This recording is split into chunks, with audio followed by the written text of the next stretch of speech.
Good morning, and thank you for tuning in and watching the Mound News. My name is Briel, and we have some great stories lined up for you. First, I would like to start with a story about a young man who was brave enough to take a stand in what he believed in and to make a change. Jonathan Butler, a student at the University of Missouri, began a hunger strike protest on November 2, 2015, by sending a letter to Tim Wolf, the president of the university.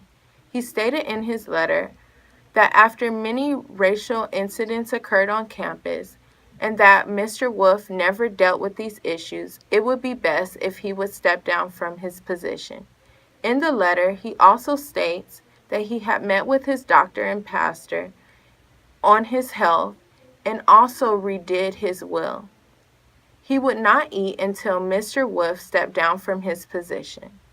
Other students began to join the protest, and even the football team stated that they would not practice or play in any games to show their support for the protest. When Jonathan's health began to decline, students began to put pressure on the president to resign. On November 9th, the president announced his departure from the position on the campus and on many news stations around the nation. He began his speech by stating how sorry he was for letting the students of the university down and how he thought that he should have took action on a sooner note. He feels by stepping down from his position was only the start of fixing the issues on the campus. Jonathan ended the strike after his goal was met. He states that even though he was overwhelmed with joy, the steps to get Tim Wolf removed could have went another way, with the fact of him putting his life on the line. Now we have Grace live at the Palmer House Hotel in Chicago, Illinois at the APA Central Conference. Thank you, Briel. This is Grace Sobrero, and yes, I am here in Chicago where we have sun. However, it is still freezing. Don't let it fool you. I'm here at the American Philosophical Association Central Conference meeting here at the Palmer House Hotel, the most beautiful and historic hotel in town. And I'm here to report that we have somewhat of a revolution going on in the discipline of philosophy, as evidenced by the program I'm holding in my hand.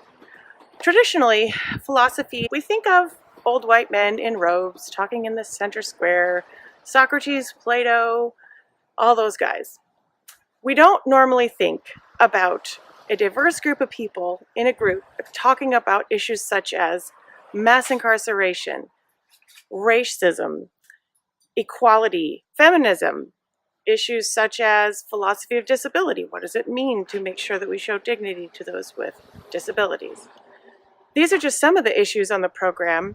What's revolutionary about this is that even 10 years ago, those types of philosophy would have been relegated to a lesser philosophy status and possibly not even allowed in the program because it wasn't philosophy enough. Philosophy has taken a turn back to where it always should have been, in my opinion anyway, my humble opinion. We are talking about these issues, and we have two keynote speakers that basically are exemplary of these issues. We have Charles W. Mills of Northwestern University, who wrote the book The Racial Contract in 1997, and since has been developing his concept, which he calls Black Radical Liberalism, which is a criticism of liberal theory based on the fact that all of our liberal, quote-unquote, theories have excluded non-whites and women. So when it was equality for all, it wasn't equality for all. It was equality for white men. Obviously, there's a problem, and that's never been addressed in history, specifically in the history of philosophy. The other keynote speaker, which is amazing, scheduled to be Claudia Card, who is a feminist. Unfortunately, she passed away before she could come. So Professor Nancy Cartwright kindly stepped in and gave her speech, and the speech was entitled Surviving Homophobia. The idea behind her speech was that homophobia is the incorrect term because when we think phobia, we think we're scared of spiders or snakes or things of that nature. What we have here with homophobia, however, sounds like hate and hostility. I don't think that we would direct hate and hostility towards snakes. Ew, yes, maybe, but not necessarily hate or hostility. So she develops the idea that there needs to be a different way of thinking of it based upon evil. And evil is a nice way of thinking about how it might feel if these terms of hate are directed toward you. Given that these are two keynote speakers, it's exciting to think that philosophy might be taking the turn that it should have taken a long time ago. I'm excited about what's going on here. All the philosophers that I've been talking to are excited. The voices that need to be heard are being heard, and philosophy is getting back into the public square as it started, as it should be. And so this is an exciting moment.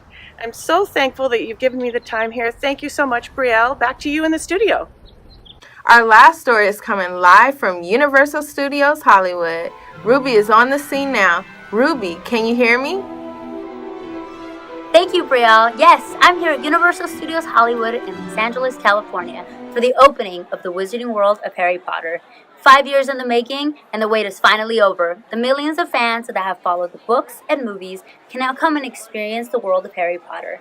The first Wizarding World of Harry Potter, replicating the fictional village of Hogsmeade, opened in 2010 at Universal's Island of Adventure theme park in Florida.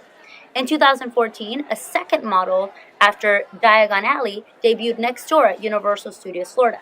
A replica of the original Hogsmeade Village also opened in 2014 at Universal Studios Japan, and the $3.3 billion Universal Studios Beijing theme park is set to open in 2019, and will include both Hogsmeade Village and Diagon Alley. Now, the entertainment capital of the world joins the list. Universal Studios tore down the 40-year-old Gibson Amphitheater and the Adventures of Curious George water play area in 2013 to make room for the new attraction. The Wizarding World is located between the studio backlot, tram station, the Water World stunt show, and the Shrek 4D movie theater. People are now able to explore the Hogwarts castle, shop and dine at Hogsmeade, and experience rides. The shops include Deverish and Bangs, where you can find magical items like the Monster Book of Monsters, Quidditch items like t-shirts, quaffles, and snitches and broomsticks. You can now find Hogwarts school uniforms and clothing, and you can visit Honeydukes, where you can buy colorful sweets like acid pops, exploding bonbons, peppermint toads, chocolate frogs, and of course, Burby Bots, every flavor beans.